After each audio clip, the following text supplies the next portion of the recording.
Welcome to another episode of Birds vs. Boys, powered by Branded Sports and brought to you by Stateside Vodka, the best vodka in the entire world with the best looking bottles in the entire world. This is our second show of this week. It is Eagles game day for Aidan Powers, and my Dallas Cowboys play the Washington football team on Sunday. As always, I am KMess, joined by my co-host, the newest vodka connoisseur, Aidan Powers. I would just like to say to the people watching on YouTube that I am not wearing the same shirt as the last episode. They gave me two shirts, so it's not the same one because I got peanut butter on the first one. And I got jelly on mine. There you go. And here, at least they gave us two shirts. So we are not dirtballs. We are not dirtballs because we drink vodka made for kings. There you go. All right, we got a lot to get to today. Mainly going to be a Eagles and Cowboys centric show more than around the NFL. We're going to touch a little bit on our power rankings, two locks that we like each, and then we'll get into Eagles and Cowboys. But Aidan, I need to do something first. Okay. And producer Vince, I'm going to need you to cut this video for me up. So I am in two fantasy football leagues. One's a big money league. The other is a beer league. So The only thing that is up is beer. You got to put up, I think, like 3 cases, and then it's a beer chug if you are the lowest points that week. And I was lowest points this week. So I need to send a unique video of me chugging a beer by the Thursday night game, or I forfeit 10 points this week. So no one else in this league has a podcast. So I'm going to do the beer chug live on Birds vs. Boys and send them the video. All right, here's our beer chug, sponsored by a vodka company. Yes, we are vodka people. I don't want to drink this. This is bad. I would rather chug the vodka. But well, I was about to say that's what I said last episode. This vodka is too good to be drinking it because we drink when we lose, and so that's why I'm a loser. So that's why I'm going to drink Michelob Ultra. If I was a winner, I'd be drinking Stateside Vodka. Well, you go for the beer chug. I will. I'll narrate and make some points on the Eagles in the meantime. Perfect. They are all right. So here he goes. He's got a Michelob Ultra. That's not even top 8 beers. That's pretty good. It's going pretty well. And I will say this during this. This is an exciting show because it's one of the rare times where we're dropping it on game day. Wow. Already done. There it is. Boom. All right, let's get into it. Let's do some football now. Let's talk the football. All right, you want to start with our power rankings? Yes, and I'm whipping through mine because I can't wait to get into the Eagles. Like I said, that's a show we're dropping on a game day. Mm-hmm. So are we going 1 to 5 or 5 to 1? I think we should do 1 to 5 because I'm going to dedicate almost all of my time to number 1. Okay. So do you want to go first or you want me to go first? You can go first. Still got the burps. Okay. So my number 1 team changed last week. It was the Packers for both of us. No longer here. My number 1 team, I'm going with the gold standard of the NFL and the Pittsburgh Steelers. I should have went first, damn it. I will let you explain why. I'm just going to say it because I feel it that you have a lot to talk about here. So I am saying my team is the Pittsburgh Steelers, but I will let you discuss why. We have just morphed and formed one brain. Yes. At this point. It's like, what was that show on Nickelodeon? Cat Dog. Oh, Cat Dog, yes. Who's the cat? Who's the dog? I was going to say, I still haven't figured out how they've pooped, but we're here and we picked the Steelers, and so did Cat Dog. So why are you picking the Steelers? Well, I just think it's time. So I've been high on that team all year. I picked them to win the division. I've been teasing them as Super Bowl contenders. I'm just going all in on this take because if they win in the next 2 weeks, then everyone's going to be on this take. Everyone's going to be saying, "Oh, Steelers number 1. They're 7-0 and they beat the Titans and the Ravens." We're here first. I am investing in Apple while I was still in a garage. Or was that Amazon or Microsoft? I think they all started in garages. I was going to say they all start in garages, and it's this pity party. But in reality, like their parents were kind of loaded. So I have the Steelers number 1. I am going all in on this take. I look at that team and I don't see a weakness. I see depth everywhere, especially at receiver with the way Chase Claypool is playing, and they haven't even had Deontay Johnson. On defense, Minkah Fitzpatrick, pick 6. What a get. He might not even be the best defensive player on their team with TJ Watt. Like, this team is, what's that? Should have been a Cowboy. Should have been a Cowboy, but he wasn't. You took Taco Charlton, and here we are, who's now playing for the Chiefs. So, you know what? I'm just going I'm going all in on the take before everybody else does, because if they beat the Titans and the Ravens, everyone's going to be saying they're number 1. But I am in. Like, I am in on the stairway to 7. Like, this could happen. I think it will. This is 7 rings. I could see Ben going out the same way Ray Lewis did, winning the chip, riding off into the sunset, the way Peyton Manning did as well. I can see, yeah, I can honestly see that. And I think, like, you brought up the quarterback, and we've been saying it all this time. Like, all they needed was a competent quarterback last year, and they would have been in the playoffs. Now they have it, so they're going to be in the playoffs. So, like, just come back for 1 year, ball out, and then just ease into retirement as a legend. The gold standard is back, and you have been on that since week 1. I mean, I've been right there with you, but you brought it up before anybody in this national media. Thank you. But it was also very funny that you had them as number 1. Adam Schefter, please credit Aidan Powers. Yes. Big J journalist here. He's around. All right. Number 2, I have Russell Wilson. Still, the Seahawks, I'm still very fearful of their defense. Don't think their defense is phenomenal. However, Russ cooks. Russ finds a way. DK Metcalf is an animal. This team may end up getting Antonio Brown also, which is a nutball. I don't know which way that would take them, but he would just be another weapon for Russell Wilson. I feel like you've said this before. They're going to be in every game this season, and anytime they're in a game and there's 2 minutes or even a minute left and Russ gets the ball, they're winning the game. So them being in every game and having that opportunity with Russell Wilson is why I put Russell Wilson at number 2. So I have them at 3, and I think our 2 and 3 are probably going to be flipped, but I just agree with everything you say, especially like you said, 2 minutes left, Russell Wilson has the ball, they're winning the game, and that's that. And you know what? That's exactly what you need in a playoff game. So I have them at 3. Okay. I'm assuming number 3 for you is probably my number 2, Kansas City Chiefs. Yes. Perfect. All right. I thought they absolutely bullied the Buffalo defense. They had over 250 yards rushing without Le'Veon Bell. Think about that. I know. And they're adding a former All-Pro running back. And you know what I love about that too is Clyde Edwards-Helaire had a great week 1. Then he kind of went quiet. And then all of a sudden they're bringing in Le'Veon Bell. And the kid's like, you know what? Fuck this. And goes off. Yeah, he's like, all right, well, I'm going to handle my business. He's not taking my spot. And it just proved that they could win in another way. Like, we see them as this offensive firepower, the NFL's version of Oklahoma, where they're just going to go out and torch teams because they can spread you out and score 45 every week. But they really had to ground and pound to beat Buffalo. It was in the rain up in Buffalo where it's like gray and dreary every single day. And they did it. That's one of those wins. Like, it's not going to be flashy, but it's the type of win that you have to have if you're going to be a deep playoff team. I could easily have had them at 2. I just wanted Russell Wilson at 2. So they are my number 3. And I don't see them dropping below 3 probably again this year. Me neither. All right. Number 4.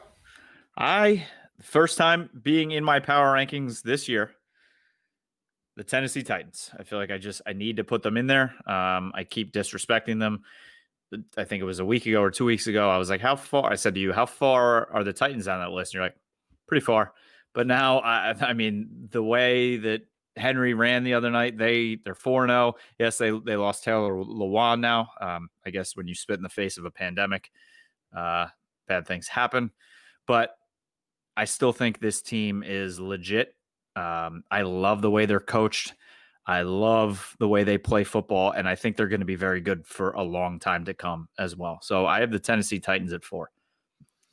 They didn't make my list. I find them to be frauds, but I will give credit to Ryan Tannehill for like breaking the curse Yeah. of Adam Gase. Like he's free. Like it's at the end of Hocus Pocus, and the guy's like, it's been 200 years. I'm finally free and can leave the gates. Like that's kind of Ryan Tannehill right now.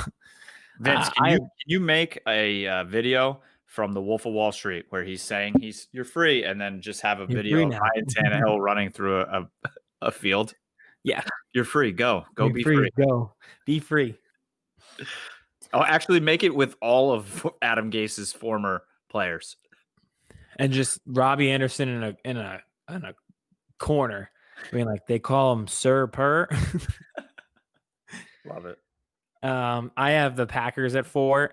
I know they lost, but I still think they're really good. I think they get back on track. That's a teaser going into my locks of the week. So they are my 4. I think you should do 5 because I don't think you're going to guess my 5. My 5 is the Ravens. I'm keeping them there. I could have put the Packers there, but they pissed me off so much after I lost on them last week when they're up 10-0 and then just got drubbed. So you know what? No, you're not in my top 5. I'll drop you to 6.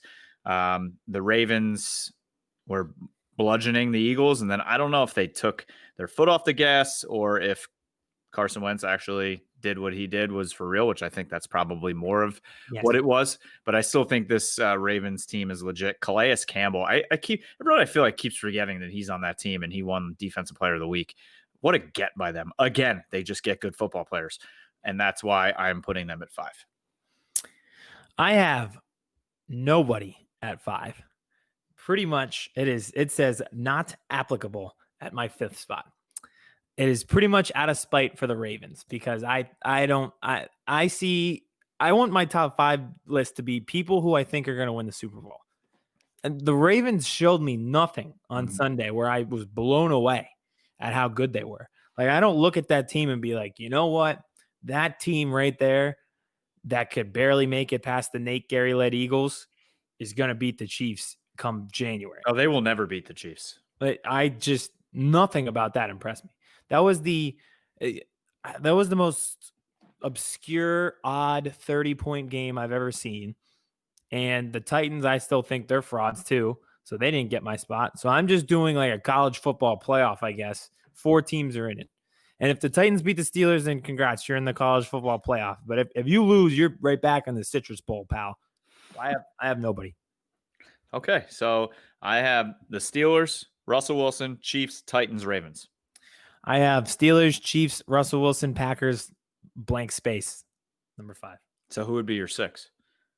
The Ravens. And who would be your 7? This might be the Bucks. That is how little I think of the Titans. Wow. Okay.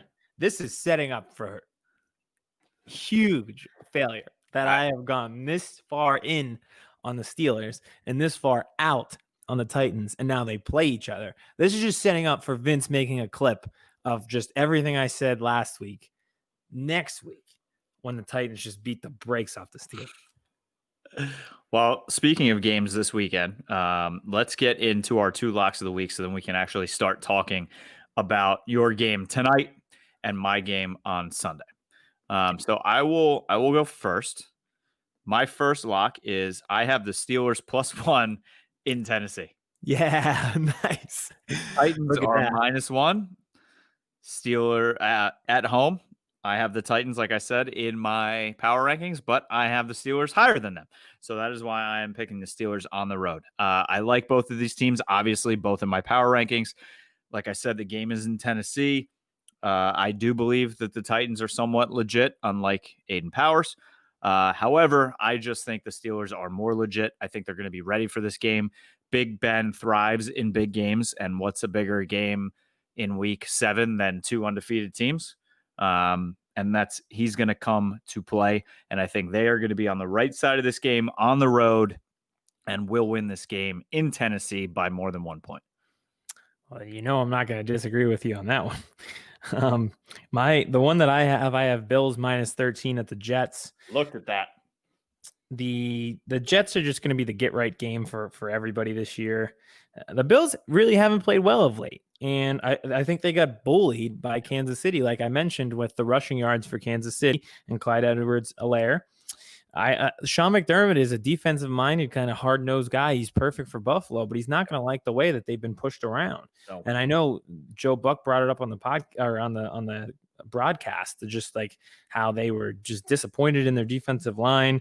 So I expect them to be extra physical versus a dead Jets team, especially in division. Yep. And the battle for New York, even though the Jets play in New Jersey, again, why they are the biggest frauds in the league. Okay, my second game and final lock, Browns -3.5 at the Bengals. So it's the Battle of Ohio. This is a huge game for Baker Mayfield, I feel like. It's Heisman versus younger Heisman. Joe Burrow is the truth, but the team around him stinks.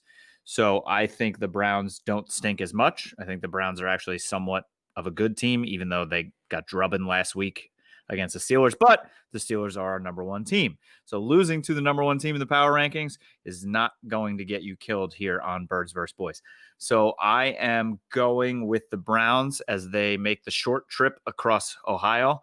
I don't know if they go north or east or west or south. I don't know where the cities are in Ohio. It's just like a square, right? So there's Cincinnati somewhere, and then Ohio, Cleveland somewhere else, and they're just going to travel across the state. And Ohio is Ohio, and there's nothing to see. No, it's the worst drive. I've driven from Doylestown to South Bend, Indiana twice, and going through Pennsylvania and through Ohio is the worst, most boring drive in the world. So I have the Browns on the road in the Battle of Ohio by more than 3.5. I love it. I think you're right. I have Packers -3.5 versus the Texans. So, like, speaking of get right games, the Packers just got clubbed down in Tampa Bay. I think the Texans aren't as bad as their record shows, but they are just constantly in the wrong place at the wrong time. They're in that position again where you're going to go against an extra angry Aaron Rodgers after a loss. I can see the Packers putting up a lot of points. They're definitely, yep. I don't see them putting up 10 again, and I don't see Aaron Rodgers throwing 2 picks. So I have Packers -3.5. Love it. That was my pick that I was going to pick that I didn't pick because I picked the Browns. That makes sense. Okay. And if I would have done a third pick, it probably would have been the Browns. So there we go. Same brain.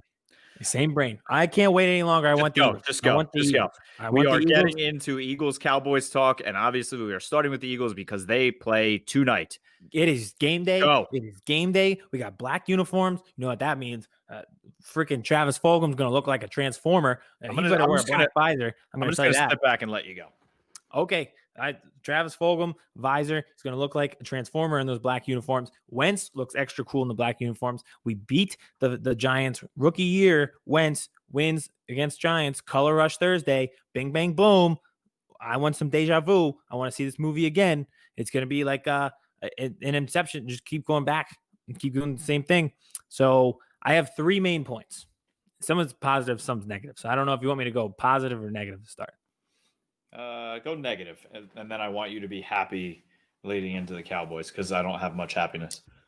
Okay. Well, now you got me all hyped up, and I was excited. All right, then go happy. Okay. I don't know. I'll go happy. I'm excited. This is a game day. This should be fun, and we haven't had a lot of fun. So I think this is the most positive 1-4-1 team I've ever seen in my entire life. There was like we talked about it on the last podcast, but there was no heads down. No, that was kind of the mantra this week. It was like, we're just going to keep on going. There's no heads down. We lost and we almost came back, but who cares? And it's been exemplified through the offensive line where like Nate Herbig was like it pisses us off because we keep seeing Wentz get hit and like that bothers us because we're not doing our job. And he was like, well, does it bother Wentz? They asked him. And he's like, no, he just pops up because he's the freaking man. And I was like, I love that answer. Like, they're just all right, we're mad at ourselves. We're taking accountability. Some people should learn from that who live in Texas. But it was just like, we're not doing our job and we hate seeing our guy on the ground. And he's the man. Like, I love that. And there was a report from John Clark, like Lane Johnson's ankle's not ready. But he was like, look, Jack Driscoll's out. Someone's got to do it. Fuck it. My ankle's bum. Who cares? I'm in. Like, I'm in. We're not getting Wentz killed again. Like, I love this. There's a lot of complaints about this team, but heart and just effort is and character is not one of them. it is not the Dallas Cowboys where there's infighting, which I will get into when I talk about the Cowboys. But yeah, I mean, I told you on the last episode, these 2 losses in a row for the Eagles, you can take more positives out of those losses than negatives, I feel like. Yes, yeah, I agree. It was definitely a mixed bag, but I think they're built like you want. We talked about this after the 49ers game. You want to see improvement every single week. Yep. And the offense seems to be improving every single week. Now, that'll lead into my second point. It's not a this go And ahead. that reminds me, McCarthy was asked that exact question today by the media, or yesterday, Wednesday. Do you see your team improving each week? And his answer, no. Did he really say no? He said no. I love the honesty. He also pulled one of my favorite lines of all time. Every coach has always said, "We had our best week of practice of all time." Yes. I don't think a coach has ever said that, and then they went out and won by 28. Like, it's never happened. He literally said, I think we were the most prepared for this game going into any game this week. And you lost 38-10. I remember James Franklin said that after Penn State lost to Ohio State. And then they lost to Michigan State. They're like, you idiot. Texas does that every week. Every week is their best week of practice. And then they get penalized 15 times and lose. That's We're back. And then we give up 38 on Monday Night Football. Love it. But no, for us, we didn't even get to really practice this week. I kind of like that injuries are injuries. And it doesn't matter if we're playing Tuesday, Thursday, Sunday. No one's going to play. Yep. So I think it's good to get us back out in rhythm when the offense was going in that second half. Like things were clicking. They finally figured out this Jalen Hurts thing, except for the obvious time they should have used him on the 2-point conversion. Like the brain is churning. Like the Jimmy Neutron brain blast is occurring on that offensive sideline. So I'm glad we're playing on a Thursday. There is no better alternative jersey in my thought in the league, besides the powder blues for the Chargers, than those black Eagles jerseys. And when they play them on a night game, especially on a Thursday night game, it scares me to death because I fear for Daniel Jones's life tonight. People were critical. They were like, this is a panic move. You're throwing on the black jerseys to make it a special game because you want the little extra id factor. I think it's a good time to do it now and be like, look, we're on Thursday night. We're just going to say this is our color rush black uniform. Yep. I think last time we played the Cowboys, we wear the black uniforms. It was supposed to be the funeral. Yes. And we fucking lost. And I'm like, all right, well, let's never do that again. And so that turned the Cowboys season complete. That was Ezekiel Elliott jump over hurdle game. Yes, absolutely. Yes, that was that game. And the hurdle, and then they won, and everyone thought they were dead. I think they were 3-4 at that point. So similar to where they were now. And they went on a run and won the division. So none of that. I don't want to see that again. I'm fine with the black uniforms tomorrow. Tonight. Game tonight. It is game day, baby. I'm so excited. Don't let me down, please. That was my second point. Don't let me down. But you could. I don't think the Giants are as dead as people think. I feel like they could still win this division. Right? If they win this division, if they win this game, they're in a great point to win the division. Like they would have 2 divisional wins at that point. They would be, correct me if I'm wrong, they'd be 2-5. It's not out of the question if Dallas loses and Washington wins. Dallas. Like we're all sitting here at 2-5, we'd be in last place. Like as sad as that is to say, and as depressing as that is to say, it's the truth. It's the truth, and you can't just write this off as a win. There's no way. Especially like last year when it was 17-3 at halftime, when you were down to the Giants. Like you can't write this team off. They're not bad. No, I mean, I feel like Joe Judge is it where he comes from the Belichick tree. So this team is going to fight. They got good old Jason Garrett over there. They're not going to wow you. They're more of that lunch pail under the radar guys, but I feel like they'll be in the game. Their offense scores like on average of 9 points a game, except when they play the Dallas Cowboys. But that's anybody in the league. I think you, me, and Vince could score. I think the 3 of us, one of us being a quarterback, one being a tight end, one being a receiver or running back. I feel like if we have a somewhat okay offensive line, we could score a touchdown against that defense if we're given 8 drives. I would love to be handed that opportunity. just to see. I would get killed, but oh well. Worth it. As long as you're down there, you're down Worth there. it. But yeah, so the Giants, the Eagles don't have enough firepower on offense to put any team away. Like they're not going to blow the doors off and be up 21-0 like the Cardinals were the other night. We just don't have the means of doing it. So the Giants will be in it, and I'd say their biggest weapon on offense is Evan Ingram, and Yes, we've seen how tight ends have treated the Eagles. It hasn't gone well. So yeah, I mean, I'm obviously very excited for this game. I'm super excited. I can't wait. And I am right about Carson Wentz. I'm so adamant about it. So I'm glad he gets the chance to possibly showcase this on national TV.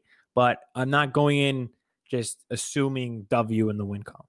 No, and I think that's the way you need to go into it, especially in a division Thursday night game.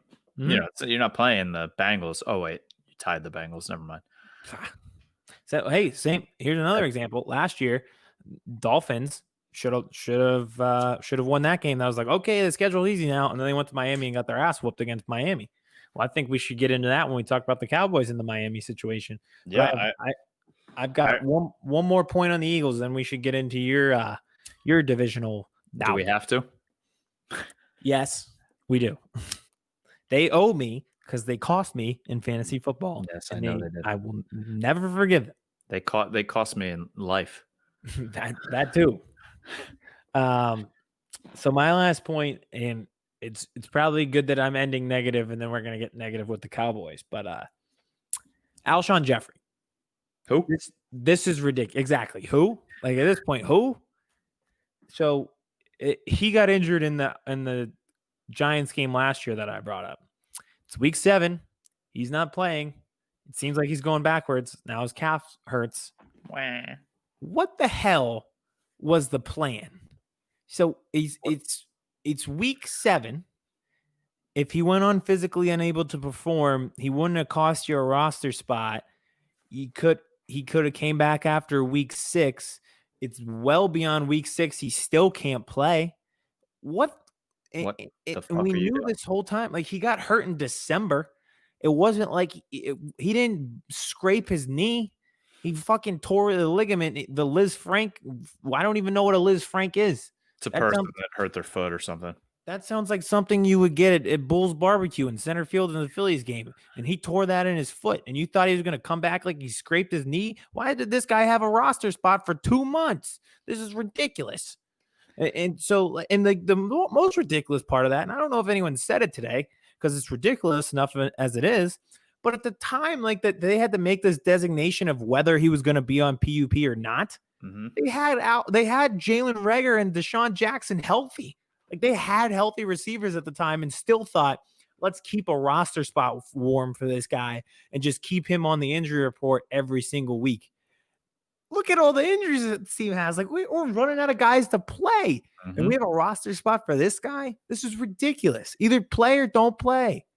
I'm done with this. How about his fall from grace, right? I mean, yeah. What a staple for this team and a weapon. And I don't want to say the reason they won the world or the Super Bowl is not the reason, but what a contributor. And then just I feel like he got that ring on his finger and he either sold his soul for that ring or after that, he was just like, I'm done. I got my ring and now I'm just going to play this out however I want to.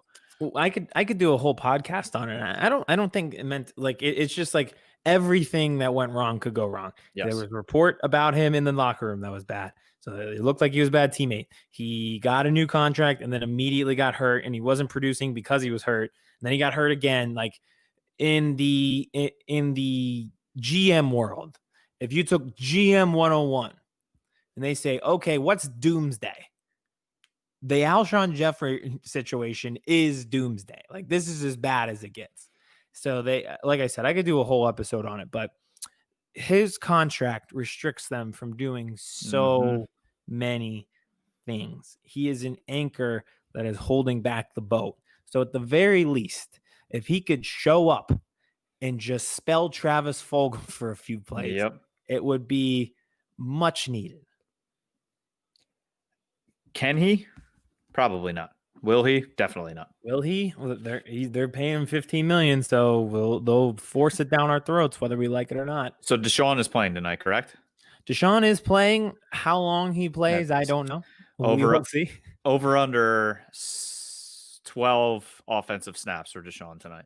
I give him over. I'll give him over. Okay. He's another guy. I think he thrives on uniform choices. Like him, like the fact that he gets to wear he'll have a black visor with the black jerseys and a black arm sleeve. He'll look like football's Allen Iverson out there. He'll want to at least be out there for like 14 plays. Unless his hamstring blows out on the third play. Which could happen. Do not put it past the Eagles to be like, we got our weapon back. We're going back to the Andy Reid days. Play action bomb. Play number 1. Just chucking 60 yards downfield. And one of two things will happen. They'll run the play action. Wentz will turn. It'll be 3 defensive linemen caving in on him. Or 2, Deshaun pulls his hamstring 10 yards down the field. Wentz launches it and gets intercepted. Those are the only options. Or, hey, it looks like week 1 last year, the first half against Washington. I'll take that. We need that type of performance real bad. I hope not. I need it. Give me, are you, I know you're not taking the win and just saying it's going to happen, but give me your prediction. What do you think? Honestly, happens. I'm confident in the team. I think they win. Like I said, like the positivity that's coming from this locker room is not a normal 1-4 team. And I think on offense, like you seem to have it a little bit figured out. Now you don't have a running back. Jalen Hurts is your best running back, but I think you figured out that part too. So it gives me, despite the injuries, it gives me confidence. Like I am confident, but I'm not like Clemson versus Georgia Tech confident. If that makes sense. This is the Cautiously Optimistic Podcast. The Cautiously Optimistic Podcast, baby. That's what we're all about. All right. Do we want to do the Cautiously Pessimistic Cowboys? Nope. Okay. That was Birds versus Boys, everybody. All right. See you next week. Enjoy your game night tonight. All right. The Dallas Cowboys. Where do I start? I don't. Where do you want me to start? Do you want me to start with the locker room? I think that's where we should start. I know we talked about it on yesterday's podcast, but the more I think about it, it's just Jalen Smith a couple weeks ago, right, came out and said that the defense was almost too difficult for them to understand and it needed to be dumbed down. 1, shut the fuck up. 2, to think that you could go to the media and talk about that when your coaching staff has only been around like 4 weeks. That just shows you the lack of, we don't give a fuck about this coaching staff. Like, how do you say that in a press conference after a game? Like, yep, new defensive coordinators scheme too hard. What? You are a professional football player who is the middle linebacker for the Dallas Cowboys, who's supposed to be calling the defense because Leighton Vander Esch was out. And the scheme is too difficult for you. And you have a degree from the University of Notre Dame. I'm just shocked that they had a scheme at all. Well, last year, they've had a complex defense this entire time. Yes, that's the players apparently don't understand it because it's too difficult. Because last year they had Rod Marinelli, and their scheme under Rod Marinelli was just point out your guy across the line and just go. We have no movement before the play. We're just lining up. We'll show them what we got, and let's go play football, baby. That was it. So of all the shocking to apparently over here. Of all the shocking headlines of 2020, the Cowboys having a complex defensive scheme is by far the most insane one that there is. So that was the more I think about it, was a major red flag to have a player and a quote unquote leader of your team coming out that quickly into a new coaching staff to kind of trash them and not keeping it in-house. And good teams, when there's infighting, keep it in-house for the most part. I mean, unless you have Josina Anderson's phone number. True. But it seemed like the Ravens, right? They keep infighting as much as possible in-house until a player like Earl Thomas punches another player. And then what do? They see ya.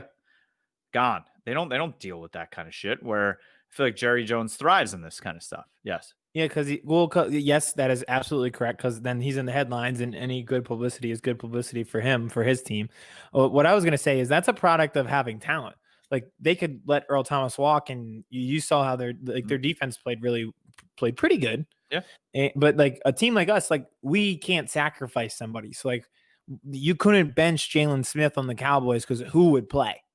That's a product of not having talent. Like these things spiral. And a team that thought they had talent, but this now goes back to the evaluation from the front office, Jerry, Steven, Will McClay, McCarthy. They thought that this secondary was okay, and they just said, let's roll with it.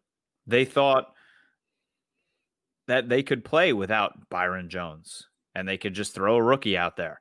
Yeah, so Wouzier's hurt, but is Wouzier a number one lockdown corner in this league? No, he's not. So we weren't okay. So I'm questioning everything from top down now. I mean, even to the point of, yes, it's a complex defense, but it's also, they switched from a 4-3 to a 3-4 without having 3-4 personnel for this year.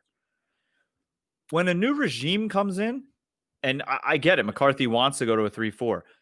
You play with the personnel you have the first year, and you say, Mike Nolan, listen, we're going to go to a 3-4 next year, but we're going to play a 4-3 this year. It's exactly what Bill Parcells did when he came to the Dallas Cowboys. They had 4-3 players. He had Mike Zimmer there. He goes, we're going to play a 4-3, but you are going to learn the 3-4, and we're going to transition to it next year. You don't do it this year, especially in 2020 when it's a pandemic, and you didn't have the ability to even be with your players all off season. So how do you transition complete schemes without the personnel and without the contact with your team? Again, that starts at the top and shows you just how lost they are.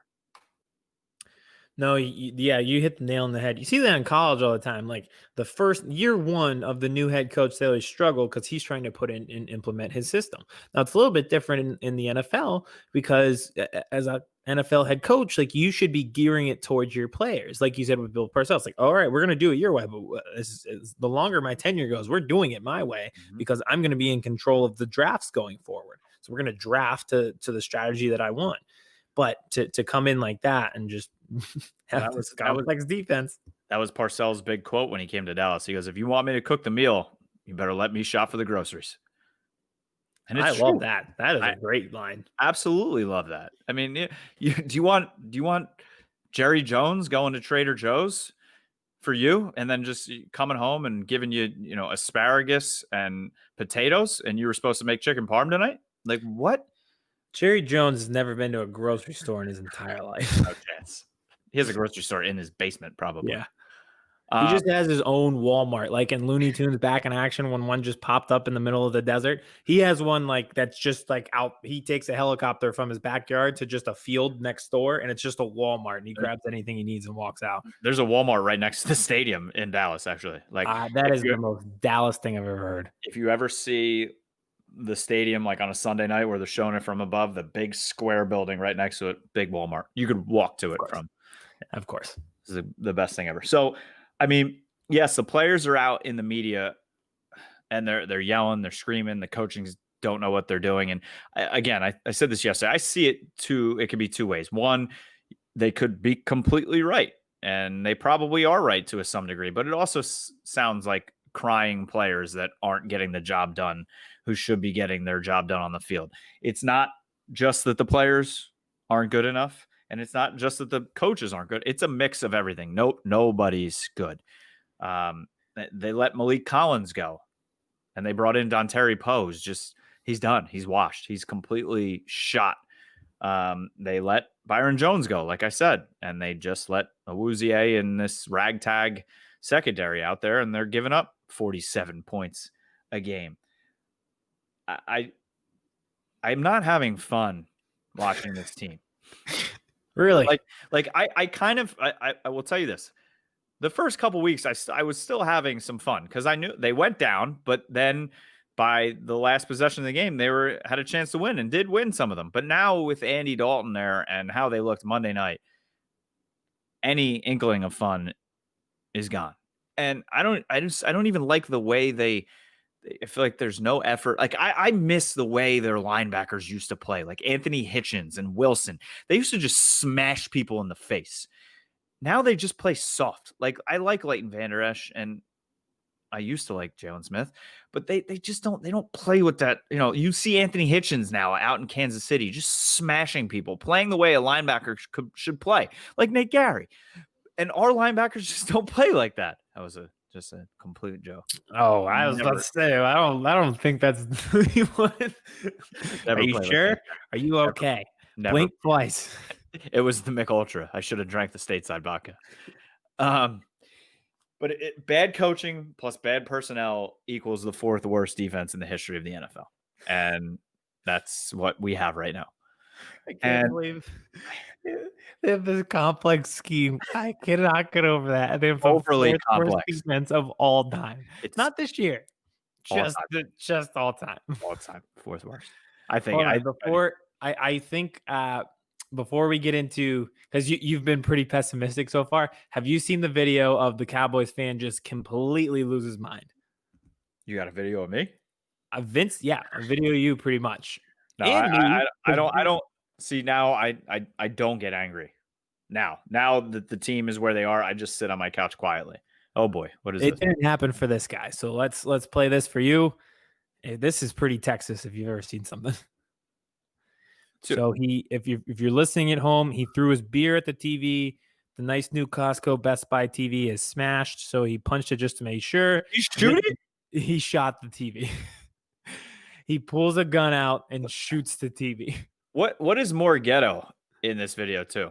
The way he punches it, his ghetto white Dallas Cowboys jersey, the Thanksgiving Prescott jersey, or the long khaki shorts with the white sneakers? I'd say, honestly, none of the above. The fact that there's no background, like it's just a half cinder block, half wooden background with one TV. There's just a single TV. There's like no fireplace. There's like no TV stand. It's just a TV on this backdrop of like a half white wall. I'm trying to. Is this like a basement? Oh my god! Look at. I have a similar Vizio TV. You just smashed it. That's not a very thin TV. Oh my god! See, this is what happens if one of those. I'm not a gun expert. Ricochets back in his face. Yeah, like couldn't it ricochet? I would think so. Those TVs are pretty heavy duty. Yeah. What if? See, it's people like this. It's the Eagles fans that fight people when there's 8 people in the stadium, and it's Cowboys fans that shoot their TV that just make me hate everything. That's who we glorify in this society, my friend. All right, let me get into the game on Sunday, and then we'll get out of here. So Brandon Knight, who has been playing left tackle for Tyron Smith, he has now had a knee surgery, so he will not be playing Sunday. Zach Martin's availability is still unknown and won't be known until later in the week. Swing tackle Cam Irvin, who's been out, I believe, since week 1. He's been on IR. He should be available to play, but he stinks. So that means the line should be at right tackle, undrafted rookie free agent who can't play the position, Terrence Steele. Right guard is either going to be all-pro Zach Martin or all we don't know anything about him yet, Connor McGovern. We have a rookie and Biotish playing center. Left guard is third-year man, shouldn't be a starter in the league, Connor Williams. And then your left tackle is Cam Irvin, who stinks, who's coming off an ankle injury or a knee injury or some kind of injury that has kept him out for a while. So Godspeed to Andy Dalton going up against this pass rush of the it might be the Ben DiNucci show by the third quarter. I'll tell you what, we talked about this literally previewing week 1. They're like, the Washington football team has one legitimate strength, and is that they can rush the passer and cause havoc. Nowhere else are they talented, but that might be enough to carry them. I don't think they do. I think my only point on this game is the ceiling with Kyle Allen for Washington is 20 points. Like, you have to score 23, and there is no way that they can surpass that. Even with this bad Cowboys defense, their ceiling's 20 points. They average 18 points a game. Okay, they got 20. They got 19 last week against the Giants. They got 27, which is their high against the Eagles, and half of that they didn't even. Their total yardage wasn't Yeah, but high. We just gave them the ball at the 30. Yeah, but those two teams somewhat play defense. Like if you the Giants average like 9 and they put up 34 on the Cowboys. But The best medicine for Dwayne any bad fucking offense is this Dallas Cowboys, 4th worst in the history of football. Well, if they just simplify things, I'm sure they'll even it out. I don't know if Andy Dalton's going to be able to score 20. He may get his head taken off. They'll be fine. You've been saying that since week 3. How fine have they been? Optimistic, not How fine have they been? I'm just trying to give you some hope in this dreadful world. I'm sorry. I don't need hope. There's no hope. Hope is gone. You need stateside vodka. Bob Hope. It's just there's no hope. Bob Hope's dead. New hope. Cowboys Bob are Hope. dead. Washington in 3. Yes.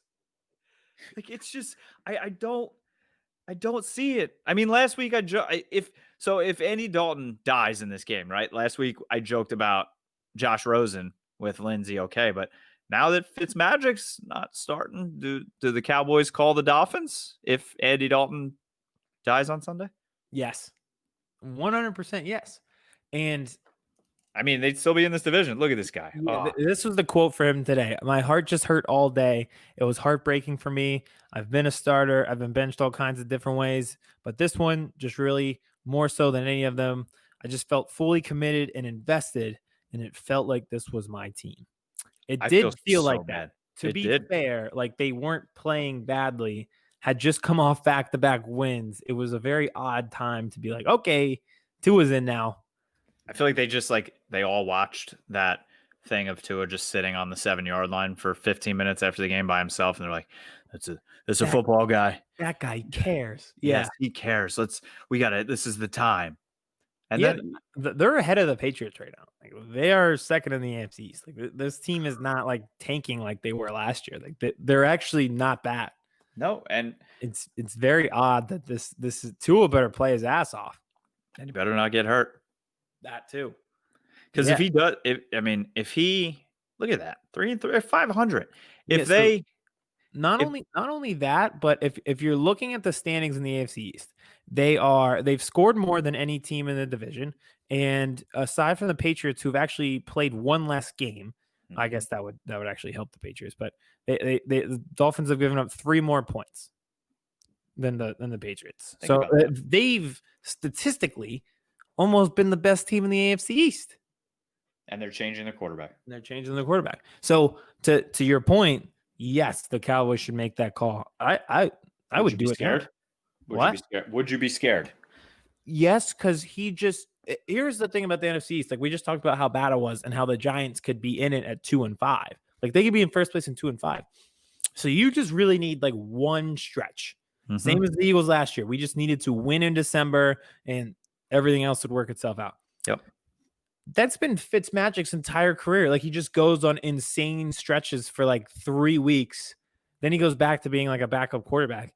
But in the NFC East, all you need is like 3 unreal weeks and you could win the division. So especially when the Eagles are going through the gauntlet they're going to go through after they play the Giants, Cowboys, Giants. Yeah. And then Browns. And then, yeah. So we have that 3-game stretch where it's Packers, Seahawks, Saints order to be determined. I'm not sure off the top of my head, but yeah. So it's like if you get him like after, I know you guys play the Steelers. So like if you hit a hot streak with him after the Steelers game, like and just just play well in November.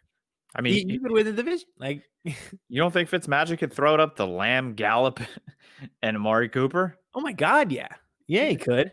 He might throw for more than Dak was throwing for. And Dak Prescott is still the leader in yards after not playing last week. It's unbelievable. Pretty wild. But yeah, I think that's a call you might want to make. Yeah. But I think they're all in on Andy Dalton if Andy Dalton does not die on Sunday. But so the line is -1 for Washington. I fully believe Washington is going to be in this game. Yeah. Am Dallas. I not watching the same Washington team as everybody else? Have you been watching the same Dallas team as everybody else? Unfortunately, every week, just for the purpose of this show. Uh, I mean, I think they're going to compete in this game. I think if the Cowboys continue to turn the ball over, which nothing is telling me that they're not going to, especially with this pass rush that's coming, that I would say Dalton loses 1 or 2 fumbles and definitely throws a pick. And who knows what Zeke's going to do. If they have 2, 3, or 4 again turnovers and they give the ball to this Washington team on the wrong side of the 50 more than once, Dallas is going to lose this game. It happens, trust me. So I'm not as confident Now as you have it as a pick 'em. Vince pulled it up on Bovada. Thank you, Bovada. So it's a push. I don't know. I saw it -1 push, whatever. Like I said, Washington scores 18 points a game. The best medicine for that is playing this Dallas Cowboys defense. The only thing I'm banking on with this Cowboys team is them coming together after all the turmoil this week with the media and all that. But I also thought that they were going to rally around Dak being hurt last Monday, and they lost 38-10. So I think this game could go either way. I am somewhat cautiously optimistic, while at the same time having no optimism at all. Cautiously optimistic, baby. It is game day. Black jerseys. Travis Fulgham gonna look cool. Deshaun Jackson gonna look cool. Look good, feel good, play good. Just like stateside vodka. Looks good, feel good, drink good. Boom. End of show. You're welcome, stateside. Hello. Goodbye. Game day. Done. Birds vs. Boys pod on Twitter.